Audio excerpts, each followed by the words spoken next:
adentramos a uma nova porção dentro do livro de Oséias, um capítulo muito denso, mas também um capítulo que carrega um momento muito sensível na história da nação de Israel.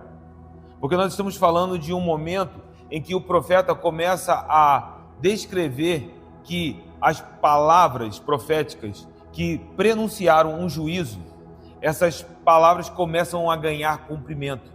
É possível contextualizar esse capítulo de número 6, quando a Assíria já teria tomado a nação de Israel, já teria estabelecido o cativeiro, porque eles se sentem despedaçados, eles se sentem em um lugar onde há uma ferida aberta.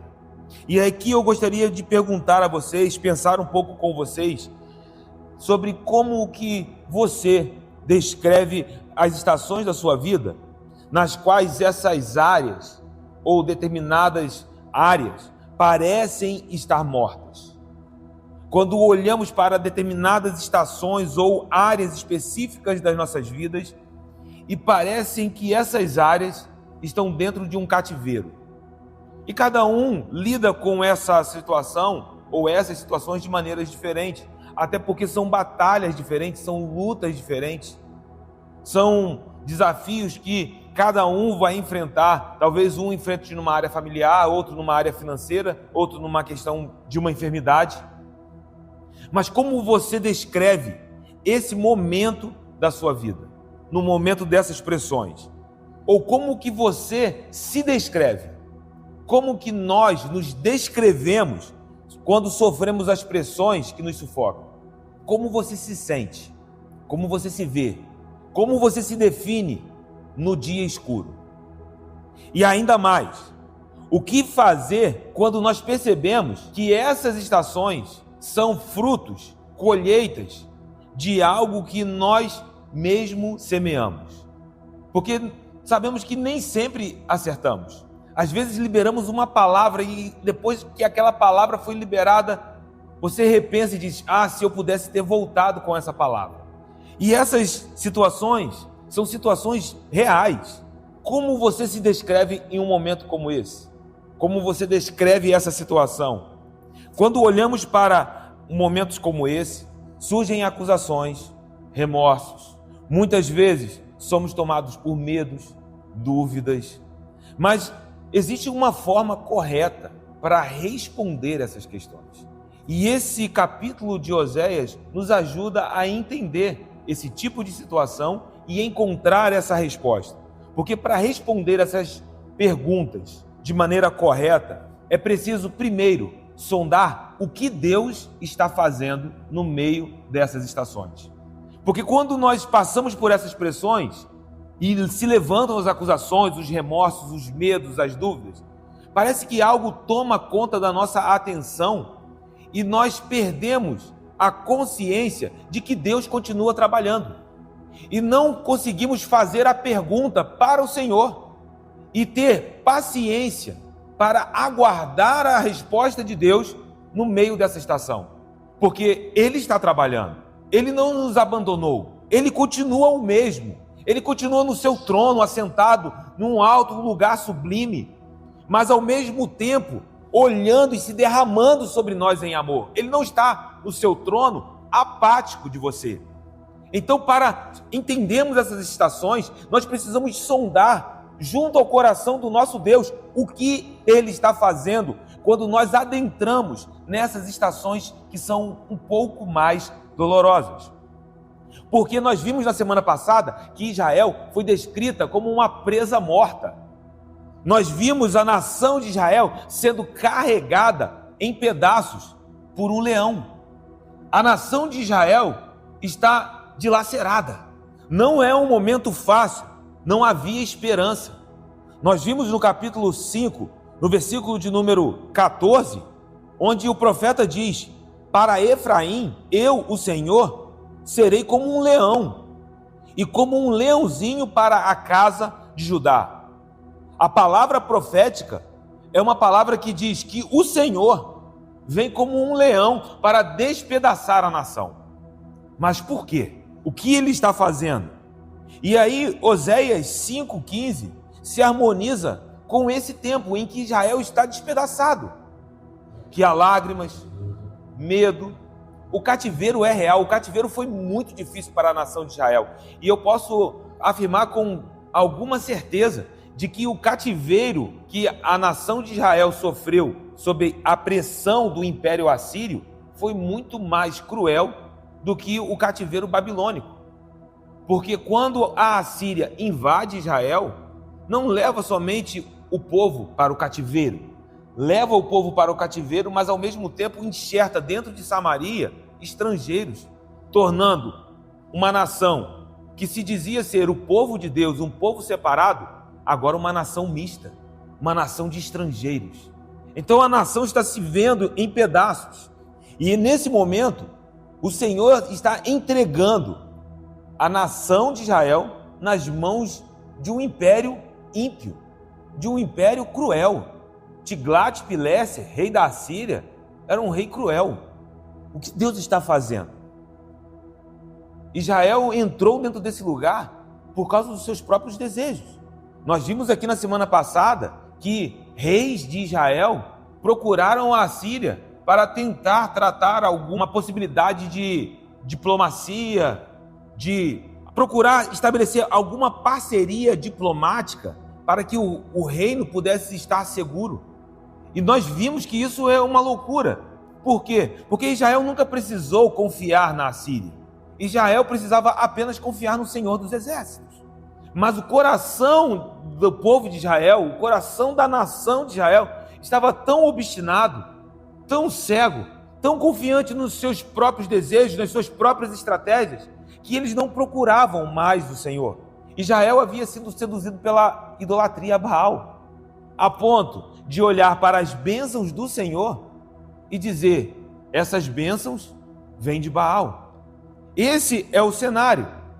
E quando Deus entrega o povo ao seu próprio desejo, ao seu próprio coração, nós descobrimos uma das facetas mais dolorosas dos juízos de Deus. Meu irmão, eu vou te dizer, agradeça ao Senhor por Ele não nos permitir caminhar segundo o caminho dos nossos corações, porque os nossos corações são enganosos e muitas vezes dentro da nossa mente os planos parecem ser bons, mas o fim deles são de morte. E Israel é uma prova de alguém que é deixado, é entregue ao seu próprio coração. A nação foi deixada na sua idolatria. O Senhor permitiu que a nação experimentasse aquilo que eles desejavam. Vocês querem Baal? Vocês vão descobrir se Baal é capaz de livrar vocês das mãos dos assírios. Você pode entender isso? Então, muitas vezes, quando as coisas parecem sair da nossa zona de conforto e os nossos planos saem de maneira diferente de como planejamos, meu irmão, não se preocupe. Continue apenas entregando a tua vida na mão do Senhor, porque Ele cuida de detalhes da tua vida, melhor do que nós somos capazes de imaginar. Peça que o Espírito Santo de Deus lidere o teu coração. Fale contigo, sabe? Sonde o coração do Senhor para cada momento, para cada decisão, para cada dia da tua vida. Porque se nós fizermos isso, nós vamos encontrar, mesmo em meio ao caos, mesmo em meio a essas situações difíceis, nós veremos a boa mão do Senhor. Agora eles estão descobrindo o impacto de serem entregues ao seu próprio coração. E o resultado é caos, o resultado é vazio. Eles estão despedaçados. Porque o versículo de número 15, o Senhor diz: eu irei embora. É assim que começa o versículo de número 15. Eu irei e voltarei para o meu lugar. Sabe, estações como essas, elas são usadas pelo Senhor para nos fazer cair em si. Porque nós não temos a noção do que é ser descoberto pela sombra do Altíssimo. A misericórdia dele e a bondade dele está nos perseguindo todos os dias. Ele está cuidando de nós. Existe aqui uma situação que eu costumo comparar com a metáfora do aquário. Um peixe, ele nasce dentro da água. Ele não sabe que ele está dentro da água. Aquele é o seu habitat. Para ele, aquele lugar, dentro de um aquário ou em um tanque, ali está o seu habitat natural. Ele nasce envolvido por aquele ambiente. Ele não sabe o que é estar fora da água. até o momento em que uma rede o captura e então ele é puxado para fora e ele percebe que existe um lugar onde ele não consegue respirar, um lugar que ele nunca experimentou antes, um lugar que, se ele não voltar para o seu habitat natural, ele morre. Esse mesmo fenômeno acontece conosco, porque nós não temos a noção do peso do nosso próprio corpo. O Senhor está te sustentando aqui nessa noite, e eu não sei, eu não conheço o peso do meu próprio corpo. Por quê, Zeca? Porque é Ele quem está me sustentando aqui nessa noite. É Ele quem te sustenta. Agora Israel descobriria, dentro dessa experiência, o seu próprio peso. Eles experimentariam o vazio, eles experimentariam o caos. E aí, dentro desse lugar, talvez alguém diria: mas o Senhor está sendo tão duro. Mas dentro dessas estações, nós ganhamos a consciência de que existe alguém que sempre cuidou de nós. Lembra do filho pródigo? Estava na casa do pai, tinha tudo e não sabia, mas ele precisou ir para um lugar distante, entregue pelos seus próprios desejos, levado pelas suas próprias paixões, e tudo que tinha foi consumido, a ponto dele se submeter a um serviço impuro para um judeu, cuidar de porcos. E o que ele desejava? De tanta fome, comer o que os porcos estavam comendo. Alguém diria: mas isso é muito duro, Zé.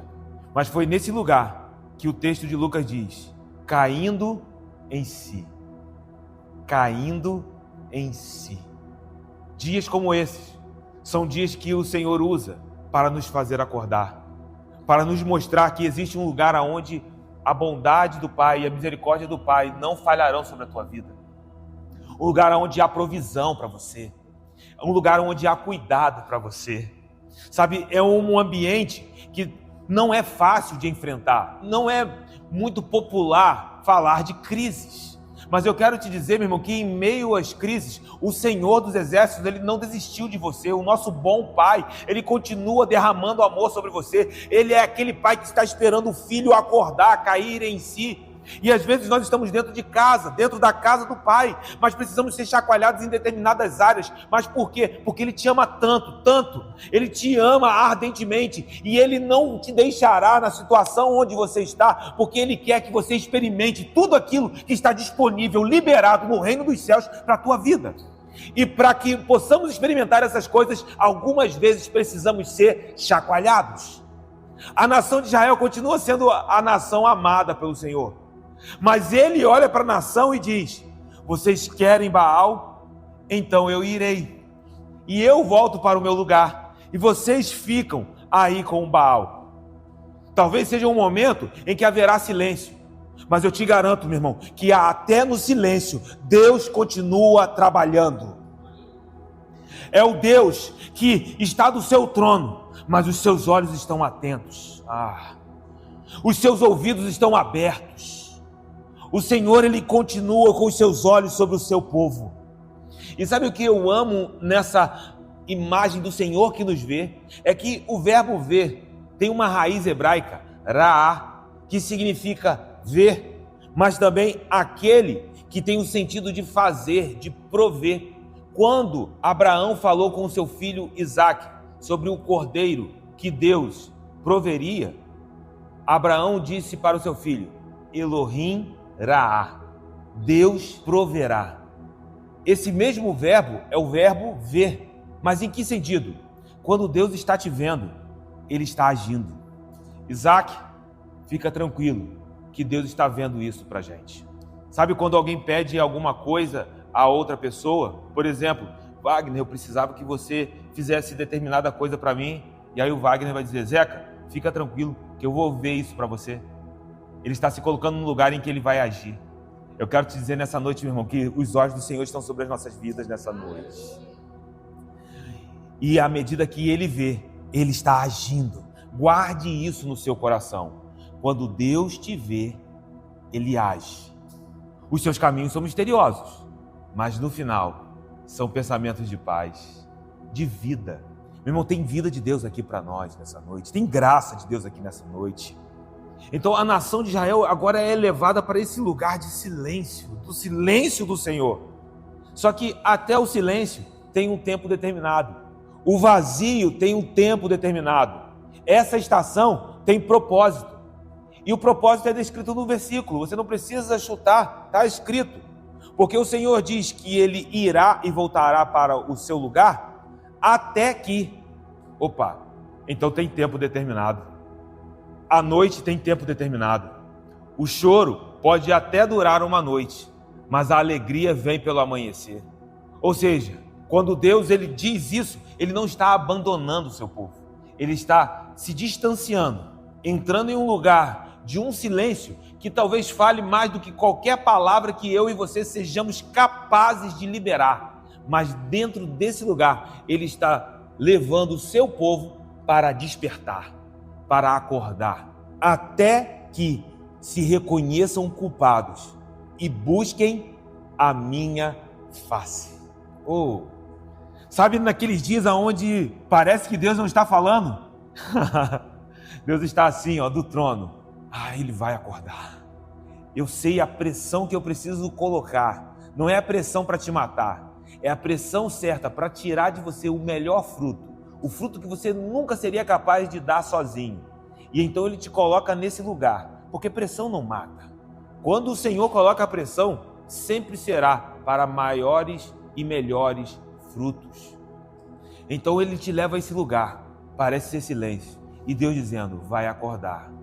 E quando acordar, buscará a minha face, buscará a minha presença, porque na presença dEle tem resposta para as nossas vidas. No lugar da presença, nós encontramos tudo o que nós precisamos. Essa noite, eu quero liberar isso de maneira profética sobre nós. Existem recursos sobrenaturais que estão reservados para um momento de busca, para um momento que nós nos aproximaremos do Senhor como nunca antes. Eu oro ao Espírito Santo para que Ele nos fomente nesse lugar de busca, em nome do Senhor Jesus. E Deus está fazendo isso para nos atrair até Ele. Lembra quando nós estudamos o capítulo de número 2, que Ele diz, e eu a atrairei até o deserto? Quando nós lemos o capítulo de número 2, nós estávamos olhando para Gomer, mas agora veja como que a mesma metáfora se aplica agora à nação de Israel. Esse deserto se apresenta em um momento em que Deus entra em uma estação de silêncio, e então o povo começa a experimentar um deserto. E aí, dentro desse deserto, Deus está dizendo, eles vão acordar e buscarão a minha face. Meu irmão, que se levante uma geração que buscará ao Senhor, que aprenderá a ouvir a voz do Senhor em meio aos desertos. E aí sabe o que é lindo nisso tudo? É que quando Deus fala sobre buscar a face dele, isso se torna o elemento necessário para a primeira parte, que é reconhecer a culpa. Por quê, Zeca? Sem a face do Senhor, reconhecer a culpa termina em remorso. Eu me sinto culpado. Como você pode se ver livre dessa culpa? Se você conhecer alguém que é capaz de te perdoar. E como nós podemos nos ver livres das culpas se nós não encontramos a face daquele que nos ama? Então Deus se certifica de levar o povo para um lugar em que eles reconhecerão a sua culpa, reconhecerão que ainda precisam amadurecer, reconhecerão que ainda falta alguma área na vida a ser entregue, mas quando isso é revelado, Ele revela isso juntamente com a face dele, juntamente com quem Ele é. E quando nós reconhecemos os nossos pecados diante dele, meu irmão, o Senhor nos mostra a mesma coisa que Ele mostrou para Moisés, quando Moisés lhe pediu para ver a sua glória. Lembra de Êxodo, capítulo 33, versículo de número 18? Moisés disse ao Senhor, rogo-te que me mostres a tua glória. Senhor, eu quero ver a tua glória. Aí Deus diz para Moisés, não vou te mostrar a minha glória porque você vai morrer, mas eu passarei toda a minha bondade. Eu disse toda. Você pode imaginar o que é toda a bondade de Deus? O quanto Deus é bom. Mas às vezes nós não somos tão impactados por essa revelação. Porque se eu te perguntasse o quanto Deus é santo, a gente vai se prostrar no chão, vai se arrastar, dizendo Ele é santo, santo. Seríamos esmagados por essa revelação de santidade que os anjos estão declarando. Santo, santo, santo é o Senhor dos exércitos. Toda a terra está cheia da sua glória. Só que eu te garanto que na mesma medida que Ele é santo, Ele é bom. Irmão, é uma bondade que nós não somos capazes de suportar a revelação. E agora Deus diz: eu vou passar toda a minha bondade diante de ti. E por que isso é tão importante? Porque Romanos 2,4 diz o seguinte: ou desprezas a riqueza da sua bondade e tolerância e longanimidade, ignorando que a bondade de Deus é que te conduz ao arrependimento. Então, por que nós encontramos o lugar de arrependimento? Porque Ele pega a bondade dele e essa bondade segura na tua mão e te leva a um lugar onde você descobre o arrependimento. E então, quando nós descobrimos a nossa culpa, sem a revelação de quem Ele é, remorso, culpado. Mas quando Ele revela a face dele para você, Ele passa a bondade dele diante de ti. E essa bondade, como o Salmo 23 derrama sobre nós, meu irmão, tem muita graça de Deus aqui nessa noite. Porque certamente bondade e misericórdia nos seguirão todos os dias das nossas vidas. O que isso quer dizer? Que essa bondade é a bondade que nos conduz ao arrependimento. Então, quando eu encontro um lugar que eu preciso romper na minha vida, que eu ainda não consegui romper, que eu estou lutando, e reconheço isso, Ele então revela a face dele sobre você.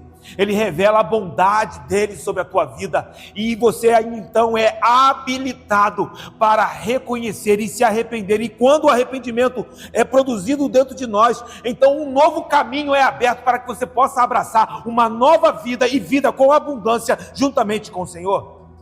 Sem a revelação do Senhor, a nossa culpa se findaria em remorso. Mas eu vou dizer, nós não vamos caminhar debaixo de sombras. Nós não vamos caminhar debaixo de acusações, porque quem intentará acusações contra os eleitos do Senhor? É Ele quem te justifica. É Ele quem te justifica.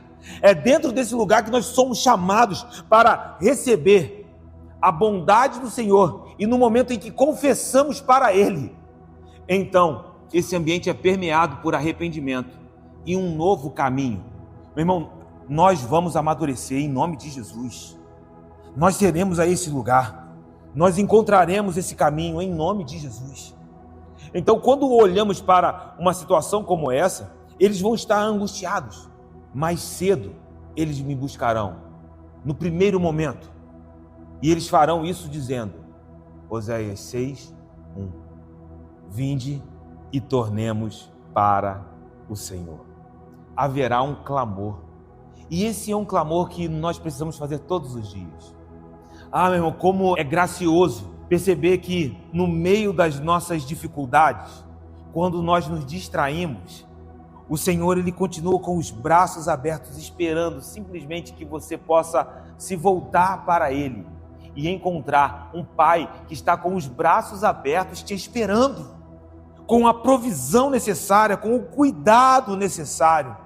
É o momento em que nós descobrimos que o Senhor é a nossa única solução, que Ele é a única resposta para os nossos dilemas, que todas essas dificuldades, elas têm uma resposta, têm uma solução, mas essas respostas estão nas mãos do Senhor.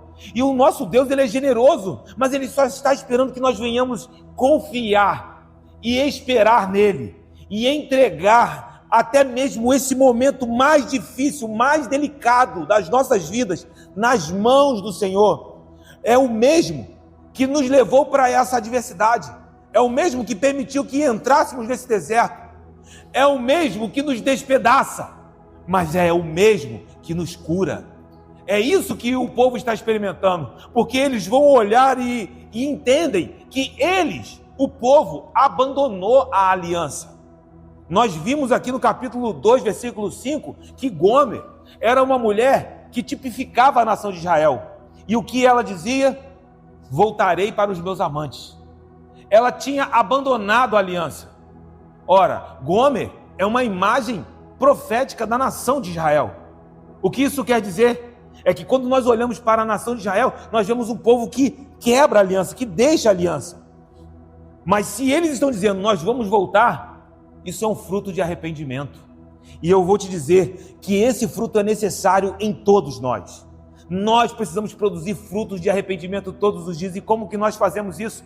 Quando nós percebemos que há algo que não deveria ter sido feito, e no calor do momento nós fizemos, talvez sem pensar nós fizemos, talvez não conseguimos controlar a nossa língua, os nossos pensamentos. Sabe, eu não olho, meu irmão, só para as grandes pedras, porque às vezes nós classificamos alguns pecados como pecados capitais. Porque o adultério, e colocamos pecados em prateleiras. Mas quando o Senhor, Ele está nos sondando para nos transformar completamente, e a noiva dele será sem mácula, será sem ruga, será uma noiva bela. Assim o Senhor está nos forjando, meu irmão. Eu quero chegar no final da minha vida, olhar para trás e falar assim: Deus, que obra maravilhosa foi essa que o Senhor realizou em mim, e eu creio que Ele fará isso em nós. Como? Cuidando até das pequenas pedras, das pequenas raposinhas, as coisas que parecem estar ali, sabe, de maneira insignificante. Mas Deus, meu irmão, vai nos levantar como uma igreja que caminhará em santidade, uma igreja que caminhará em dias onde as pessoas estão entregues ao pecado, mas nós caminharemos refletindo a luz do Senhor Jesus. Caminharemos refletindo quem o Senhor é, uma vida santa, que se levantem homens santos sobre a face da terra, mulheres santas, adolescentes santos, que caminharão nos lugares e reconhecerão a glória do bom Deus sobre a face da terra. Isso está liberado. E como o Senhor nos coloca nesse processo, muitas vezes é necessário ser sacudido. O povo abandona a aliança. Então agora eles encontram esse fruto de arrependimento, que em nós também é produzido, sejam nas ações, sejam nas palavras, nas motivações. Meu irmão, existem frutos de arrependimento que são produzidos nas nossas intenções, onde nós começamos a caminhar mostrando para o Senhor o nosso coração, onde eu não me aproximo do meu irmão com uma segunda intenção, mas quero simplesmente derramar amor sobre ele. Essa é a noiva do Cordeiro, uma igreja que aprenderá a caminhar nesse lugar. Nós descobriremos isso.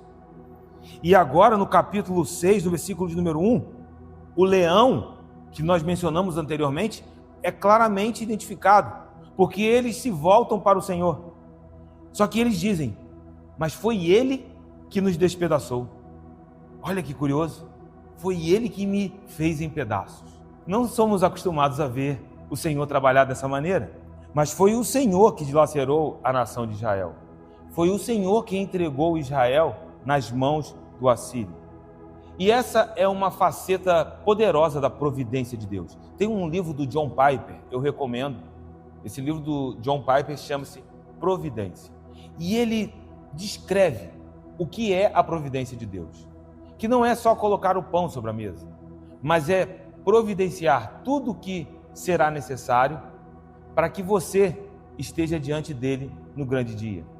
E aí, quando nós pensamos nisso, cara, eu vou te dizer, Deus está cuidando da sua vida para te levar para o céu.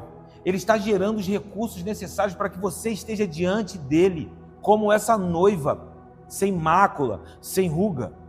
Mas quando ele entra agindo dentro dessa providência, ele pode gerar algumas coisas que podemos chamar de cativeiro. Aqui está um exemplo. Quando nós olhamos para Jó, mesmo diante de uma perda familiar, e uma perda familiar bruta, ele não perdeu apenas um filho. Todos os seus filhos estavam reunidos na casa do primogênito, do filho mais velho. E num só instante, ele perdeu todos os seus filhos. Só que quando nós lemos o relato de Jó a respeito disso, nós temos a certeza de que Jó estava consciente de quem estava no controle. Porque alguém poderia dizer assim: Deus permitiu que Satanás entrasse em cena e Satanás produziu tudo isso, causou toda essa destruição na vida de Jó. Mas Jó 1:20 diz: então Jó se levantou, rasgou o seu manto, rapou a cabeça, lançou-se em terra e adorou. E disse: no saí do ventre de minha mãe, no voltarei. O Senhor o deu e o Senhor tomou. Mas não foi Satanás? Satanás não tem autoridade para isso. Talvez não vamos entender isso no primeiro momento, mas Jó tinha clareza. Foi o Senhor quem tomou. Bendito seja o nome do Senhor. Quando olhamos para o momento em que agora a saúde de Jó é tocada, os amigos de Jó veem Jó de longe e eles rasgam as suas vestes, jogam cinza sobre a sua cabeça, de tão deplorável que estava Jó.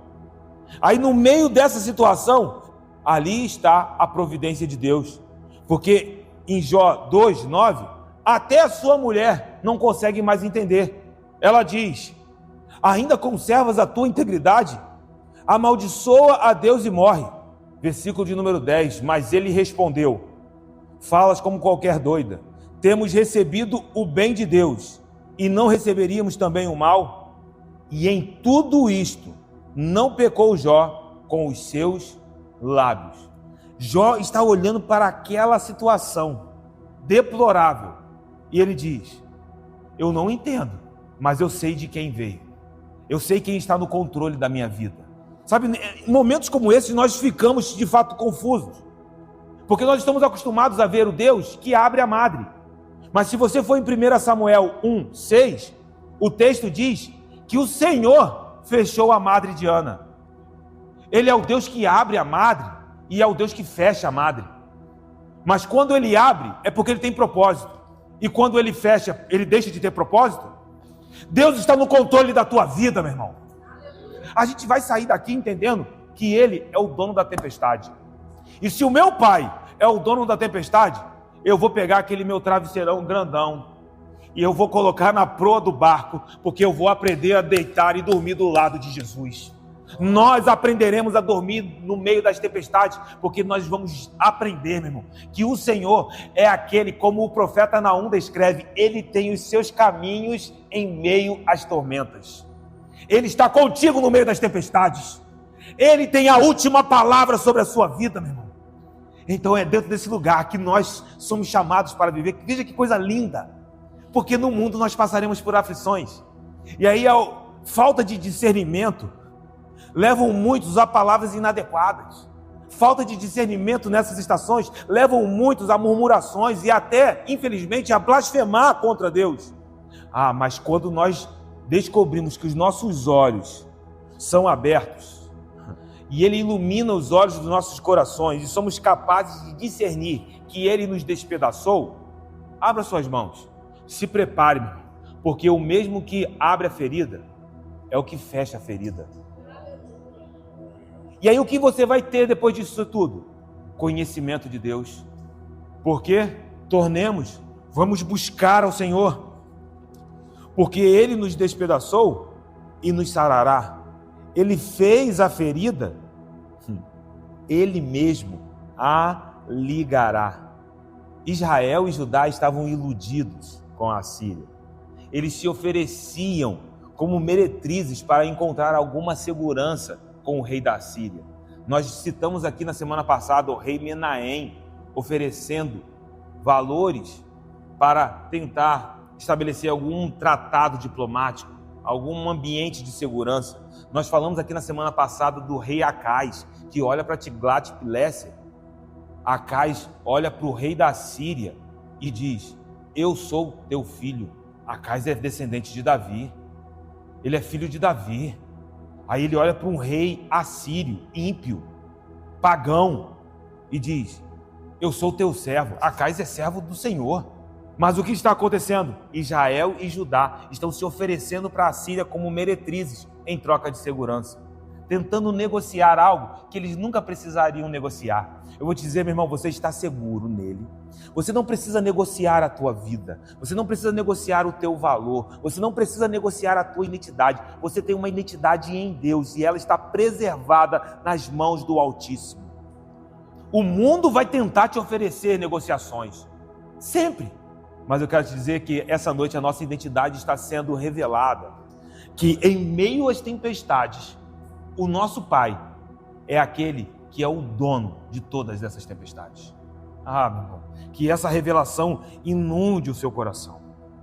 Sabe, então a nação de Israel entregue as suas paixões. E aí Deus usaria a própria paixão de Israel pelas outras nações, pela Assíria. Deus vai usar esse desejo como um machado para golpear Israel.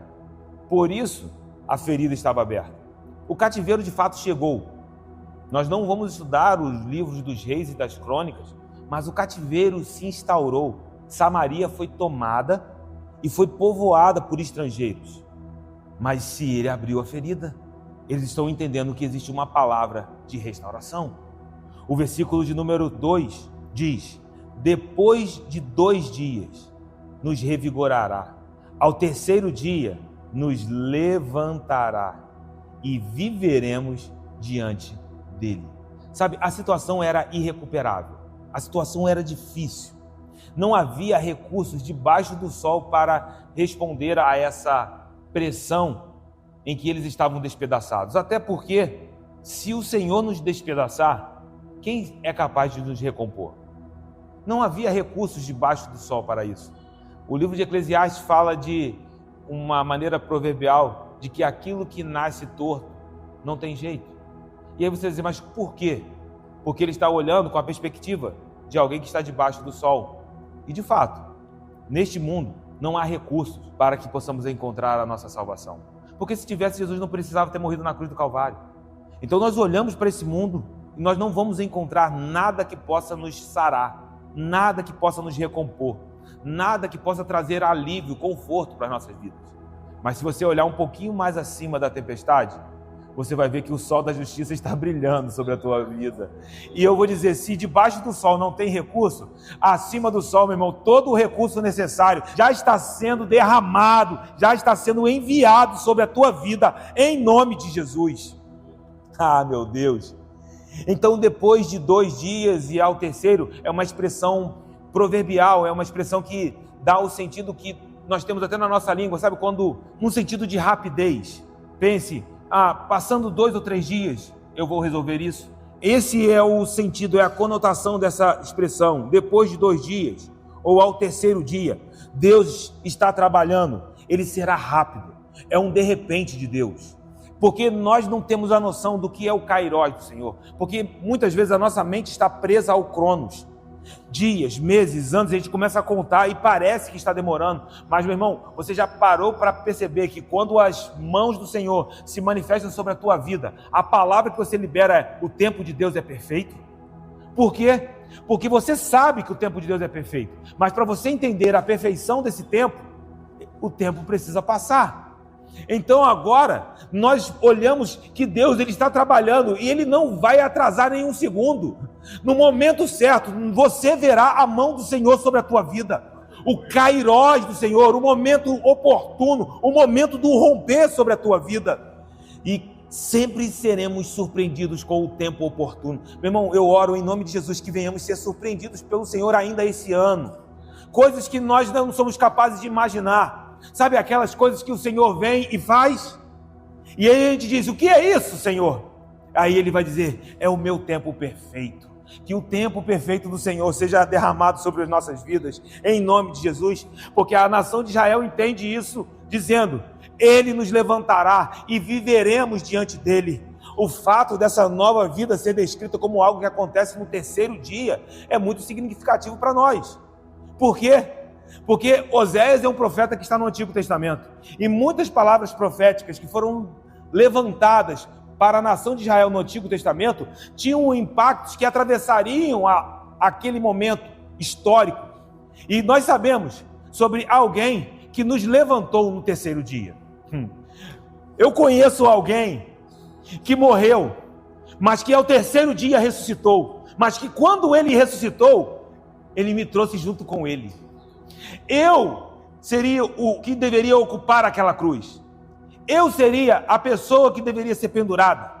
Você deveria ser aquele a ser atravessado por cravos, por receber uma coroa de espinhos. Mas ele veio para morrer a minha e a sua morte. Mas quando ele morreu a nossa morte, ele também nos deu o presente, a dádiva. Recebam em nome de Jesus, meu irmão, a graça da ressurreição juntamente com Cristo. E hoje nós estamos assentados juntamente com Ele nas regiões celestiais. Assim o Pai tem liberado sobre nós. Aí Oséias vê isso de maneira muito significativa, porque ele diz que no terceiro dia ele nos levantará e viveremos diante dele. Que isso seja uma base para a tua vida mesmo, porque você sai daqui para viver diante dele. Eu amo uma expressão que Elias declarava muitas vezes e que Eliseu, como discípulo de Elias, se apropriou: diante da presença a qual eu vivo. A gente sai daqui, mas a gente sai para viver diante dessa presença. Ele nos levantou para vivermos diante dessa presença. O próprio Cristo, ele falou sobre a sua ressurreição, dizendo que o Filho do Homem seria levantado, que ele ressuscitaria no terceiro dia. Essa é a base profética que nós vemos em Oséias, apontando para aquele que nos levantou. Meu irmão, tem vida de Deus para você. E sabe o que é lindo aqui? É que o contexto de Oséias fala da restauração de Israel. Mas quando isso é aplicado no Novo Testamento, isso se derrama sobre nós, os gentios. Ou seja, a obra de Cristo é uma obra que restaura Israel, mas também nos permite ser enxertados na oliveira verdadeira. Hoje nós estamos conectados. O Deus de Abraão é o nosso Deus. O Deus de Isaac é o nosso Deus. O Deus de Jacó é o nosso Deus. O Criador dos céus e da terra é o nosso Deus. O sustentador de todas as coisas é o nosso Deus. O Deus que cura, Ele é o nosso Deus. O Senhor que provê, Ele é o nosso Deus. É dentro desse lugar que somos chamados para caminhar. E então, conhecer e prosseguir em conhecer. É o versículo 3. Conheçamos e prossigamos em conhecer ao Senhor. E sabe, quando nós nos tornamos conscientes de quanto precisamos de Deus, você precisa de Deus? Quando você se torna consciente de quanto você precisa dele, o nosso desejo será o que nós estamos fazendo aqui nessa noite. Porque eu vim aqui para me relacionar com ele. Quando você entende que você precisa conhecê-lo, você se coloca em um relacionamento verdadeiro, contínuo com ele, dia após dia. Um conhecimento que não é só informação, mas é relacional. Um Deus que fala conosco. E nós ouviremos a voz do Senhor nos nossos dias. Um conhecimento que é um conhecimento prático. Mas veja que o texto traz uma certa ênfase, porque ele diz, é conhecer, mas também prosseguir. A NVI traz a tradução, se esforçar em conhecer. Por quê? Porque aquele que persegue a presença, aquele que entende que precisa conhecer o Senhor, ele estará em um lugar de fome e sede. É contínuo, é um relacionamento fiel, não é um relacionamento dividido. É alguém que você quer estar do lado todos os dias. Meu irmão, eu quero te dizer que o Senhor quer revelar isso para você. Ele quer estar tão perto de você, tão perto, mais perto do que qualquer um outro pode se achegar. Porque esse lugar é o lugar que Ele preparou para preencher dentro da tua vida, dentro do teu coração. Às vezes o inimigo tenta nos enganar, tenta nos entristecer, tenta nos fazer fraquejar em nossos passos, em nossa confiança, tentando dizer que nós vamos ficar sozinhos, desamparados, mas nunca seremos desamparados. Podem existir perseguições, mas desamparados, nunca. Podem existir dias que os seus olhos estarão um pouco mais para baixo, abatidos, mas destruídos, jamais. Porque o Senhor está conosco. Eu profetizo isso sobre as nossas vidas. Um relacionamento que nós vamos nos esforçar para prosseguir em conhecer, proteger. Proteja o teu relacionamento com o Senhor, guarde, zele. Sabe como você zela pelo relacionamento que você tem com a sua esposa? Talvez os casados carreguem essa metáfora de maneira muito clara. Da mesma maneira, precisamos zelar pelo nosso relacionamento com Deus. Ele é pessoal. Deus não é um conceito. É alguém. É uma pessoa que está perto. E quando Ele nos abraça, é extraordinário. Você se sente seguro. Por isso que o diabo está como um leão ao nosso derredor. Ele procura uma brecha para entrar. Ele procura alguma forma de oferecer um terceiro elemento para essa aliança, tentar fazer com que de alguma maneira essa aliança seja violada, mas que em nome de Jesus saiamos daqui para proteger esse relacionamento, zelar por esse relacionamento, declarar o nosso amor todos os dias àquele que é digno. Honra, glória e louvor, mas também o digno do meu amor, digno de todo o meu ser, digno de todo o meu coração, de toda a minha força. Para Ele eu viverei todos os dias da minha vida, porque Ele tem uma eternidade para mim do lado dele. Israel precisava entender que não havia mais espaço para flertes com Baal. Israel precisava entender que seria necessário se esforçar em prosseguir em conhecer, porque o texto diz que com certeza Ele vem, como uma alva. Nós estamos aqui, e se o Senhor nos der mais um dia, nós esperamos que o sol nasça amanhã. E como nós esperamos que o sol nasça amanhã, sabe o que Oséias diz? Com a mesma certeza, Ele vem. Ah, meu irmão, o choro que dura uma noite, tem um sol da justiça para raiar, e esse sol vem. Não falhará, é um sol que não falhará. É um amanhecer que não falhará. E quando Ele vem, o versículo de número 3 continua dizendo que Ele descerá sobre nós como a chuva serôdia que rega a terra. Porque quando Ele vem, na certeza, na mesma convicção como o sol há de raiar, a sua vinda é permeada do seu favor. Então o Senhor vem com as suas chuvas. E eu amo a imagem das chuvas do Senhor, porque refletem atributos muito específicos de Deus. As chuvas do Senhor apontam para a fidelidade dele, porque o lavrador está esperando a chuva. Se a chuva não vier, não há como semear. Estava vendo esses dias Globo Rural, e o repórter entrevistava um dono de terras, e ele relatava perda de sementes, perda de colheitas. Qual o motivo? Chuvas fora do tempo. Chuvas que não vinham, ou chuvas que vinham em excesso fora da estação. Então, quando nós vemos as chuvas abençoadoras do Senhor, nós vemos ali uma imagem de um atributo do Senhor, a fidelidade dele. No tempo certo, ele vai derramar as chuvas temporãs e as serôdias. As primeiras chuvas que preparam a terra para a semeadura. Mas agora Oséias fala sobre as últimas chuvas, as chuvas que eram esperadas pelo lavrador que já tinha semeado. As últimas chuvas eram as chuvas que amadureciam o fruto, preparavam a plantação para uma colheita transbordante, para uma colheita próspera. Porque sem as chuvas serôdias, sem as últimas chuvas, a plantação poderia ficar mirrada. Então eles recebiam as primeiras chuvas, semeavam. E qual era a expectativa do lavrador? Que viesse as últimas chuvas. Porque quando essas últimas chuvas viessem, então o fruto seria transbordante. Seria uma colheita próspera. Aí Oséias usa a imagem das últimas chuvas. O que isso quer dizer? Meu irmão, Deus tem uma colheita transbordante para aqueles que nele esperam. Porque desde a antiguidade nunca se viu, nem se ouviu dizer sobre um Deus como o nosso Deus. É um Deus que trabalha por aqueles que nele esperam. Meu irmão, se renda diante desse Deus, porque Ele é o Todo-Poderoso. É por Ele, meu irmão, que nós vivemos. E se for preciso morrer por Ele, nós morreremos. Porque não há outro Deus além dEle. Até mesmo uma palavra ídolos.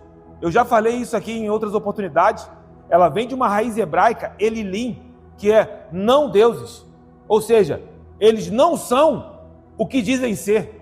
Então, quando se apresenta um ídolo, ele não é um Deus. Ele diz ser, mas é uma falsificação. Por quê? Porque só existe um único Deus, o Deus de Abraão, Isaque e Jacó, o nosso Deus, que se encarnou e habitou entre nós. E nós conhecemos a glória, a bondade desse Deus, porque nós podemos agora receber das mãos do próprio Filho de Deus, o próprio Jesus, o próprio Deus que se encarnou, aquele que nos alcançou estendendo os seus braços, nos trazendo para perto dele, meu irmão. É Ele que nos garante esse lugar onde nós podemos permanecer firmes. João 15, 9. João 15 é um contexto do Getsemane. Todos os discípulos vão fugir, está todo mundo perdido. E aí Jesus, como o Pai me amou, eu vos amei. E Ele termina dizendo, permanecei no meu amor.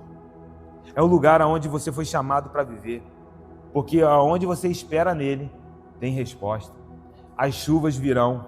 Essas últimas chuvas amadureciam o fruto, produziam uma colheita próspera. A nação de Israel precisava despertar, porque Deus olha para Efraim, olha para Israel e ele diz: o que eu farei com vocês? Olha o versículo de número 4. Que te farei, ó Efraim? Que te farei, ó Judá? Porque o vosso amor é como a nuvem da manhã e como o orvalho da madrugada, que cedo passa. A pergunta que se dirige a Efraim, a Israel, ao reino do norte, se estende sobre Judá. Deus está olhando para o reino do norte e o reino do sul, Israel e Judá. E ele precisa fazer essa nação acordar. E aí, eu te digo, o Senhor tem os seus métodos de fazer a sua nação, o seu povo, interagir. Mesmo aqueles que estão obstinados. Porque esse é o quadro. Eles dizem amar. Veja isso. Eles dizem amar. Até professam. Mas a conduta deles é diferente. E esse é um problema que nós enfrentamos nos dias de hoje. Porque nós não podemos ser pessoas que apenas vivemos de palavras. Quando olhamos para a nação de Israel e a nação de Judá, eles acreditavam que podiam subsistir enfrentando os inimigos na força do seu próprio braço. Achavam que poderiam continuar existindo se eles fossem capazes de estabelecer relações diplomáticas com a Assíria, com o Egito, com as nações deste mundo. Eles pensavam que debaixo do sol encontrariam os recursos necessários para resolver os seus problemas. E aí, isso piora, porque o sincretismo, a mistura do culto ao Senhor com o paganismo, com o culto a Baal, fez com que Israel pensasse que eles não tinham se afastado do Senhor. Eles achavam que estava tudo certo. Por isso que Oséias diz: vocês não me chamarão mais de meu Baal, vocês me chamarão de meu marido. Porque o culto do Senhor havia se misturado ao paganismo. E eles achavam que estava tudo certo. Estavam dentro da casa de Deus, mas distantes. Diziam amar ao Senhor, mas quando saíam do culto, a prática não condizia. As palavras não condiziam. Diziam amar ao Senhor, diziam que tinham um amor, mas o caráter desse amor não estava sobre eles. Eles estavam tão cheios de si, tão preocupados com os seus próprios problemas, com as suas próprias paixões, tão cegos, que eles não estavam mais preocupados nem com o próximo. A nação pensava somente no seu próprio umbigo. Diziam que amava, mas qual é a imagem? O amor de vocês é como a nuvem da manhã, é como o orvalho da madrugada que passa. É só na hora do culto. Mas eu quero te dizer, meu irmão, que nessa noite nós vamos sair daqui declarando esse amor todos os momentos da nossa vida. Guarde isso, isso é palavra. Imagine, irmão, que você pode viver essa atmosfera, essa presença, essa paz, essa segurança amanhã, durante o seu dia de trabalho. Você pode olhar para o alto e falar: Senhor, e Ele vai dizer: estou aqui, estou contigo. Esse é o lugar que Deus está te chamando para viver. A nação de Israel se envolveu com o paganismo, se envolveu com esse sincretismo, e eles entraram em um lugar onde que o seu culto era só de palavras, o seu amor não era um amor prático. E aí, por causa disso, é o que está escrito no versículo de número 5. E por isso os abati por meio dos profetas. Ou seja, Deus levanta os profetas para denunciar o que está acontecendo. Deus levanta os profetas para dizer que isso precisa mudar, porque eles viviam declarando amor só em palavras, mas a sua conduta completamente incoerente. E aí a palavra de denúncia profética, quando esses profetas se levantavam, o chamado era o arrependimento, a mudança de vida. Você pode viver de maneira diferente, porque você é o povo da aliança. Nós somos povo do Senhor, meu irmão. Só que eles, sem arrependimento, nunca encontrariam isso. Aí Deus diz: vai ter cativeiro. E aí o texto diz: e eu os matei. Olha o que está escrito: pela palavra da minha boca os matei, e os meus juízos serão como a luz. Tanto a nação de Israel quanto a nação de Judá vão precisar enfrentar o cativeiro para poder acordar. E isso fazia parte de um plano do Senhor glorioso, porque Deus estava ensinando ao povo o que era necessário. Vocês estão matando um monte de bois. Tem muito sacrifício, mas não tem misericórdia.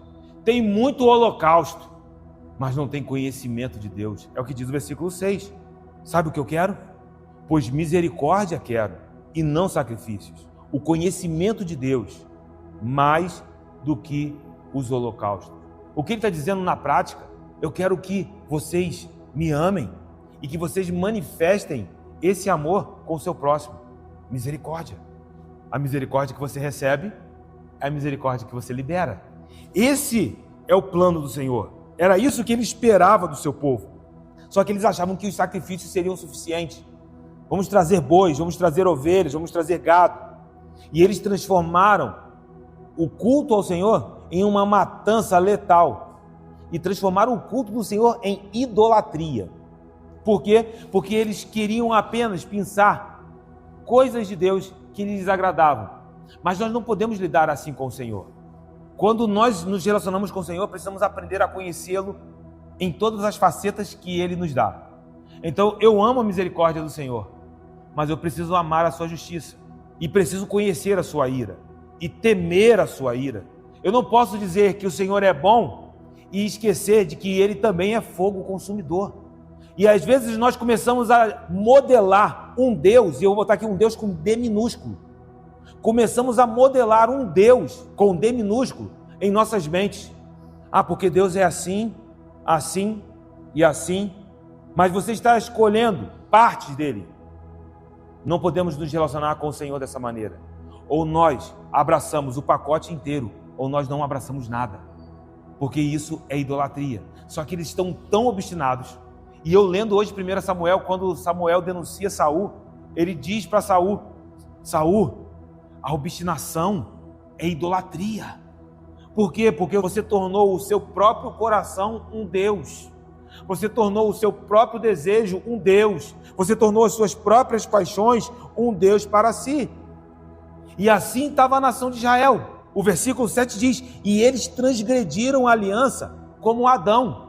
Em que sentido? Alguns teólogos pensam um pouco nesse versículo, porque não há a expressão aliança em Gênesis sendo realizada com Adão. Entretanto, embora a palavra aliança não apareça em Gênesis, quando Deus está falando com Adão, todos os elementos de uma aliança estão expressos ali. Quando você vai ver que há uma definição clara das duas partes, Deus e Adão, prescrições que estabelecem condições para o relacionamento. Adão sabia o que ele precisava fazer, o que ele precisava guardar. Dentro de uma aliança existem promessas. Adão tinha promessas que, se ele fosse obediente, ele desfrutaria das bênçãos do Senhor. No lugar de uma aliança existem maldições, na quebra. E Deus deixou muito claro para Adão: o dia que comer deste fruto, certamente morrerás. Então todos os elementos de uma aliança estão ali presentes no Éden.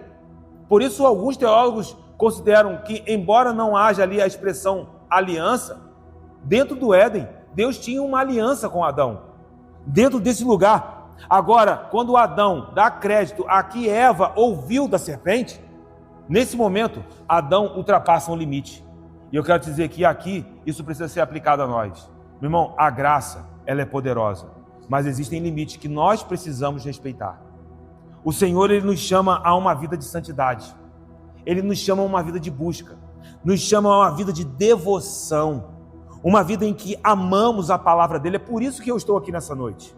Sabe, eu estava aqui orando no começo e o meu coração dizia: Senhor, eu estou aqui porque nós temos um relacionamento contigo. Nós somos o teu povo. Você está aqui por causa disso, meu irmão. Você não está aqui por nenhuma outra causa. Eu duvido.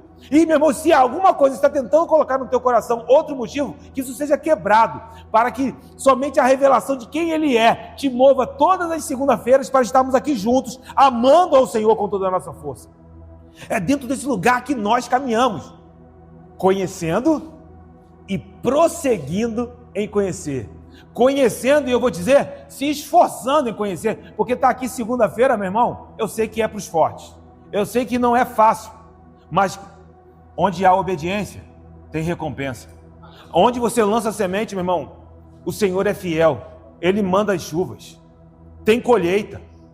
Eu creio, meu irmão, que o Senhor já tem nos transformado aqui, mesmo dentro dessa porção de Oséias. Nós temos voltado para casa com porções sobrenaturais, transformadoras, e nós continuaremos vivendo esses bens do Senhor que Ele tem reservado para a nossa jornada em nome de Jesus. Eu oro para ter vida, para ouvir os testemunhos do que Deus fará na tua casa, aquilo que Deus fará no teu trabalho, aquilo que Deus fará no meio da tua jornada, em nome de Jesus. Eu oro por vida para a gente poder ouvir esses testemunhos, porque Deus faz. Então, Israel ultrapassou esse limite. O conceito do verbo transgredir aponta para essa conotação de ultrapassar o limite. Eles ultrapassaram um limite perigoso, transgrediram a aliança, como Adão ultrapassou um limite perigoso. E aí o versículo de número 8 começa a nos dar descrições de como eles fizeram isso. Gileade é a cidade dos que praticam a injustiça, está manchada de sangue. E nós não temos aqui com clareza que incidente foi esse para que Gileade fosse chamada de uma cidade marcada por sangue. Mas se você abrir em 2 Reis 15, 25, talvez Oséias esteja fazendo menção de um incidente que aconteceu durante o reinado de Pecaías.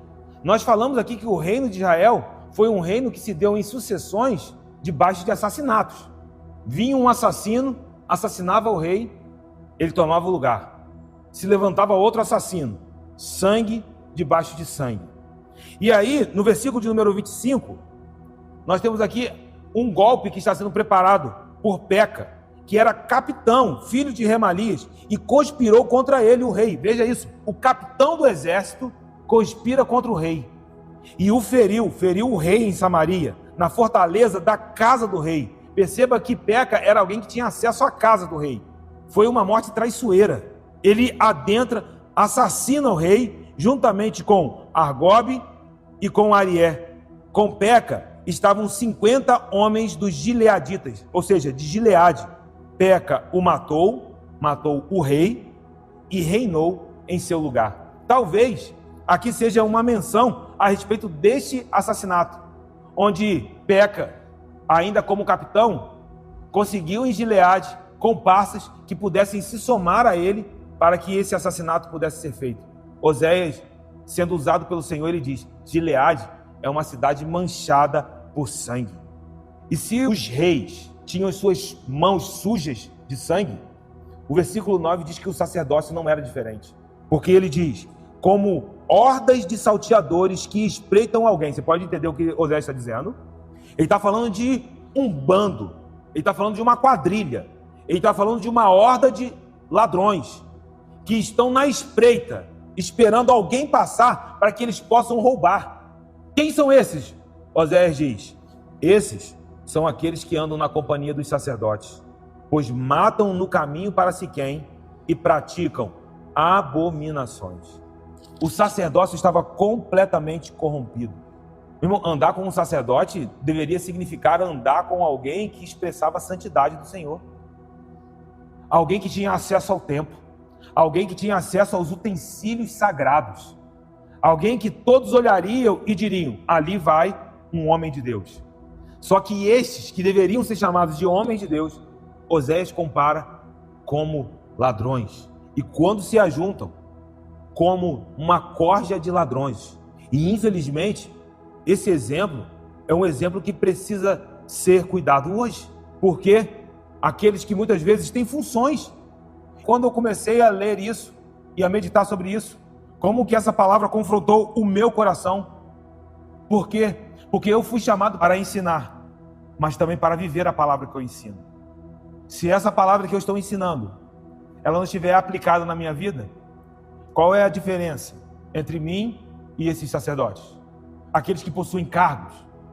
E esse é um chamado para todos nós, aqueles que anunciam a palavra, que sejamos homens e mulheres que anunciam a palavra e que as nossas ações e práticas apontem para a palavra que pregamos, em nome de Jesus. E dentro desse lugar, precisamos temer ao Senhor. Paulo, em 1 Coríntios 10, 12, diz: aquele que pensa que está de pé. Não é o que está de pé não, tá? É aquele que pensa que está de pé. Cuidado para que não caia. Então é o lugar onde nós precisamos temer ao Senhor. Se não for a mão do Senhor, nós jamais conseguiríamos.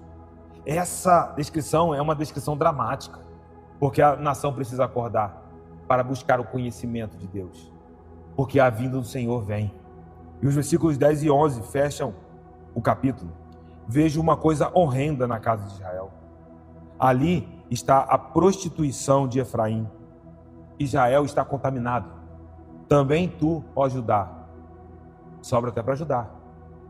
Ó Judá, serás ceifado. A prostituição de Efraim, a nação de Israel contaminada. Israel sendo levado pela Síria, mas Judá como nação que era guardiã do templo. Lembra, Jerusalém está em Judá, o lugar onde havia o culto ao Senhor, também seria ceifada pela Babilônia. E por que isso? Porque eles são um povo da aliança. E aqui eu aplico para a gente fechar nessa noite. Porque na aliança existe um chamado ao comprometimento. E nós também somos um povo de uma nova aliança. O Senhor também nos chama para esse lugar. E a aliança era um juramento solene. Era firmado de modo perpétuo entre as partes, o povo e o seu Deus. Eu vejo Pedro dizendo sobre nós que nós somos propriedade exclusiva de Deus. Então você tem um lugar de aliança com o Eterno. Um lugar onde você precisa zelar por esse ambiente. Nunca se acostume com a expressão, eu tenho uma aliança com Deus. Isso é, desculpe a expressão, é louco. A minha mente esfarela diante da revelação de que o Criador dos céus e da terra tem uma aliança comigo, firmada pelo sangue do seu próprio Filho que foi vertida na cruz do Calvário. Então você tem um compromisso com Deus aqui nessa noite. E as alianças do Antigo Testamento, elas eram designadas como eternas. Se você abrir, eu não vou ler os textos, mas você que gosta de anotar, em Gênesis 9,16, você vai ver que Deus fez uma aliança com Noé, mas era uma aliança perpétua, uma aliança eterna. Em Gênesis 17,7, com Abraão, uma aliança perpétua.